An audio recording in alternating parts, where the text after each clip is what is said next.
Hello, dear storytellers and history lovers. Welcome back to the channel, where every date holds a door to the past, and every place whispers secrets of bygone eras. Today we're re-stepping into the autumn of 1636, a time when the American colonies were still young saplings.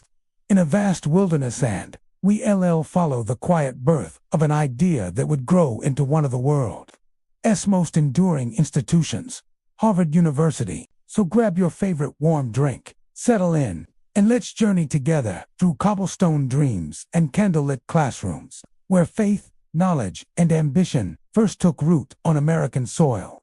Long before the United States existed, before there was a Declaration of Independence, before the Liberty Bell rang, even before Boston became the bustling city we know it, was a raw, untamed edge of the New World. The year is 1636.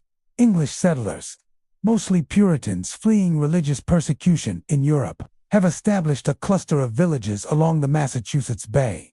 They've built simple wooden homes, cleared forests for farmland, and gathered each Sunday in meeting houses to pray with fierce devotion. Their lives are hard, their winters brutal, but their minds are hungry. Among these early colonists, education isn't a luxury, it's a necessity. Why? Because to them, reading scripture isn't just spiritual practice, it's survival of the soul. And to preach the word properly, ministers must be trained. But there's a problem. The nearest university is across the Atlantic, in England. Sending young men back means risking their return, or worse, their conversion to corrupt Anglican ways. So the leaders of the Massachusetts Bay Colony decide they must build their own school. On October 28, 1636, the General Court of the colony votes to allocate £400, an enormous sum at the time, to establish a school or college. It's a modest beginning, but it carries immense purpose. This institution will train clergy, yes, but also civic leaders, thinkers, and scholars who can guide this fledgling society with wisdom rooted in both faith and reason. At first, the college has no name. It meets in a single building in Newtown, the settlement soon renamed Cambridge in honor of the great English university. The structure is humble, a timber-framed house with a few rooms, shared by students and the school's first instructor, Nathaniel Eaton. There's a buttery for food storage, a library of fewer than 50 books, and a common hall where lessons are held by firelight. But tragedy strikes quickly. Eaton, it turns out, is cruel and erratic. He beats students, mismanages funds, and serves them spoiled food. Within a year, he's dismissed them. His wife, famously, is accused of serving cabbage and porridge so foul that one student dies, though historians debate this tale. The college nearly collapses before it truly begins. Then comes a miracle, not divine, but human.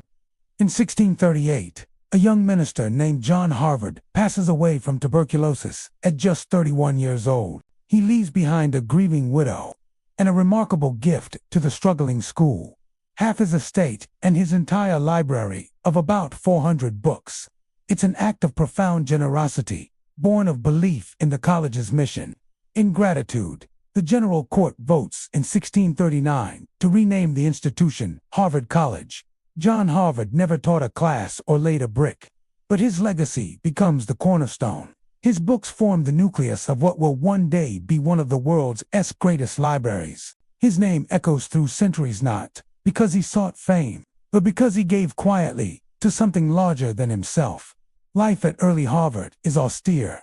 Students rise at 5 a.m., attend prayers, then spend hours studying Latin, Greek, Hebrew, logic, rhetoric, and theology. Discipline is strict. Infractions like card playing or missing chapel earn fines or public shaming. Yet within this rigid framework, minds begin to stretch. These young men aren't just memorizing scripture. They're learning to question, argue, and reason. They're being shaped into leaders who will help define not just New England, but a future nation. Over the decades, Harvard grows slowly but steadily. In 1640, it prints the first book in British North America, the Bay Psalm Book, marking the birth of American publishing. By the late 1600s, it awards its first degrees to 9 bachelors, all trained as ministers. Its curriculum expands to include mathematics and natural philosophy, what we'd call science. Though still deeply religious, Harvard begins to embrace Enlightenment ideals, reason, inquiry, and the pursuit of truth through observation. The college survives fires, financial crises, and political upheavals. During the American Revolution, its buildings are used as barracks and hospitals. George Washington himself visits in 1775, and Harvard students join the fight for independence after the war. The school evolves against shedding some of its clerical focus to become a broader institution of higher learning. By the 19th century, Harvard is no longer just a colonial college. Under President Charles W. Eliot in the 1860s, it transforms into a modern university, introducing electives, graduate programs, and research labs. It admits students not just from New England, but from across the country and, eventually, the world. Women begin attending through the Harvard Annex, later Radcliffe College, though full coeducation takes much longer. Today, Harvard stands as a global symbol of academic excellence.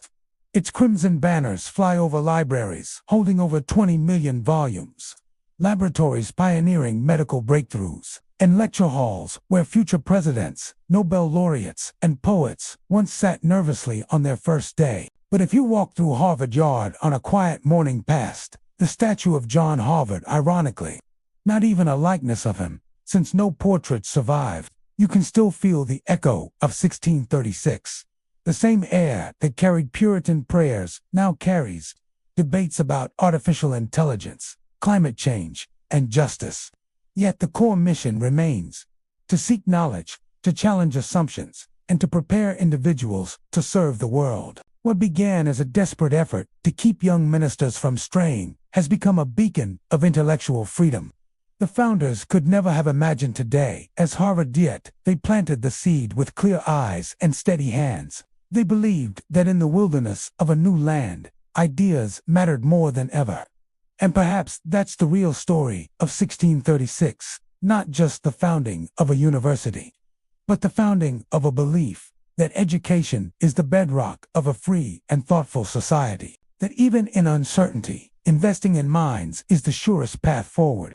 And so, dear friends, we close another chapter in our journey through America's living memory. From a single room in the woods to a global institution, Harvard's story reminds us that great things often begin with small, courageous acts of faith in God, in knowledge, and in each other. If you enjoyed this tale of books, bricks, and bold beginnings, please give this video a thumbs up, share it with a fellow history lover, and subscribe for more stories where dates come alive and places speak. Until next time, keep wondering, keep wandering, and remember, every stone beneath your feet has a story waiting to be told. Goodbye for now and see you in the past.